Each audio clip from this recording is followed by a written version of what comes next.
Türk Silahlı Kuvvetleri el ele vererek memleketin idaresini ele almıştır.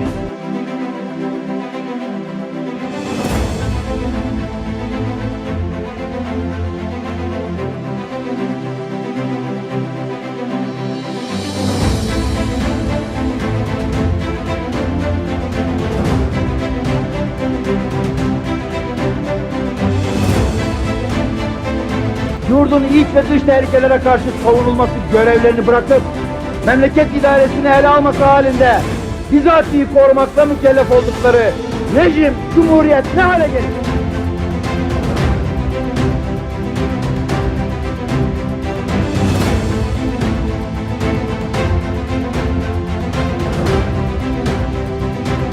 Kanun 146 Taksim 1 maddesi uyarınca ölüm cezasıyla tezih edilecek karar verdi.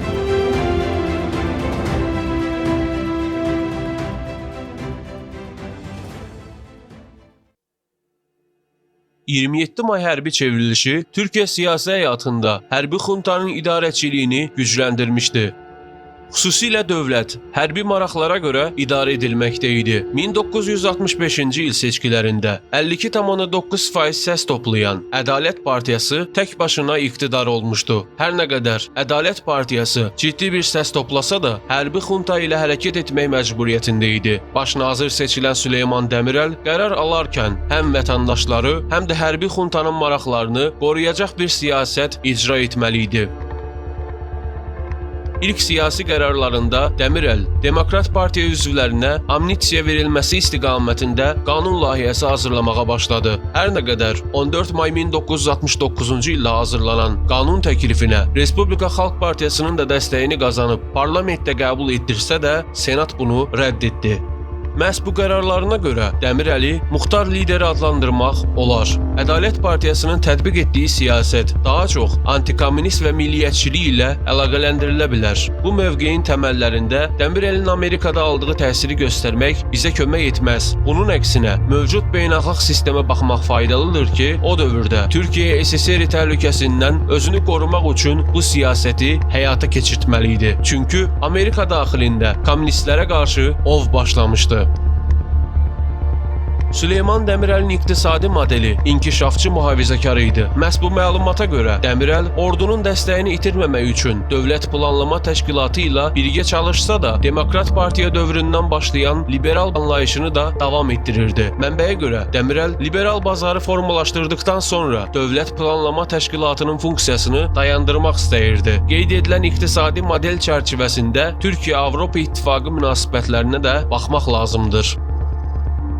1961-ci il Konstitusiya ilə təsis edilən Dövlət Planlama Təşkilatı Türkiyə-Avropa İqtisadi Təşkilatı münasibətlərinə mənfi təsir etməkdə idi. Dövlət Planlama Təşkilatının tətbiq etdiyi ithal malları yerinə istehsal malı, yəni merkantilizmi tətbiq etmək tərəflər arasında ciddi soyuqluğa səbəb olmuşdu. Bu problemin həlli üçün Demokrat Partiyanın başlatdığı iqtisadi liberallaşma hərəkatı sürətlənməli idi. Məhz bu hədəfləri icra etmək üçün Demirel Kipr konfliktinə görə Amerika ilə əlaqələrin zəifləməsinə diqqət etmədən 1966-cı il Yunanistanda baş verən Polkovniklər Xuntası çevrilişinin yaratdığı boşluqdan istifadə edərək Avropa İqtisadi Təşkilatı ilə keçiş mərhələsini başladacaq protokolu imzalamaq üçün müraciət etdi. Beləliklə, Türkiyə-Avropa İqtisadi Təşkilatı tərəfləri arasında 5 iyul 1971-ci il tarixində əlavə protokol qəbul edilərək Milli Məclisdə təsdiqini tapdı.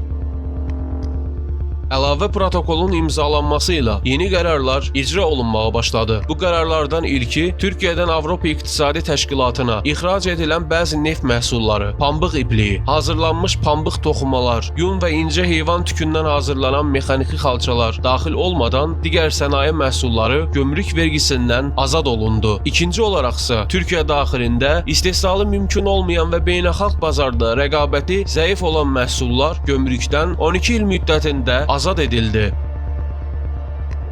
Əlavə protokolun imzalanması dövlət daxilində ideolojik bir münaqişəyə də səbəb oldu. Dövlət iqtisadiyyatında liberal və azad təşəbbüs imkanının yaranmasına qarşı iqtisadiyyatın dövlət nəzarətində olmasını və inteqrasiya sürətini yavaşladılmasını istəyən qüvvələr Respublika Xalq Partiyası və hərbi xunta tərəfindən dəstək qazana bilmişdi. Ədalət Partiyası Demokrat Partiyanın kimliyinin qorunması istiqamətində atdığı addımları hərbi xuntaya qarşı müqavimət göstərə bilməməsi nəticəsində yaranan sabitsizliyə Süleyman Demirel'in Ədalət Partiyası Demokrat Partiyanın özüdür açıqlamasını da əlavə etmək lazımdır. Bu açıqlamanın edilməsi 12 Mart prosesinin yaşanmasına da səbəb oldu. Bu yaşanan proses dövründə Türkiyə daxilində anti-amerikançılıq mövqeyinin güclənməsi, hökumətə qarşı tətillərin başlaması, Türk lirəsinin dəyərsizləşməsi kimi hallar Süleyman Demirel'i istefa verməyə məcbur etmişdir.